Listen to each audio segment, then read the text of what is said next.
బాలకృష్ణ గారు ఆయన చేసిన సినిమాలన్నిట్లోకి ఎందుకు చేసేనరా ఆ సినిమాని ఇప్పటికీ బాధపడుతున్న ఒకే ఒక సినిమా ఒక్క మగాడు. ఈ సినిమా అప్పట్లో సినిమా తీయడంలో ఒక ట్రెండ్ సృష్టించిన వైవిఎస్ చౌదరి తీసిన సినిమా.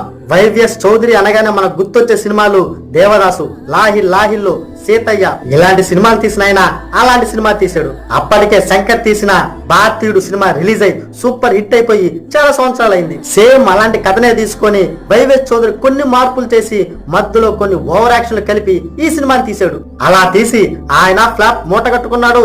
బాలకృష్ణ గారికి కూడా ఫ్లాప్ మూట కట్టించాడు. మరి ఈ సినిమాలో ఓవర్ ఏంటంటే బాలకృష్ణ కరెంట్ లో చేయి పెడతాడు.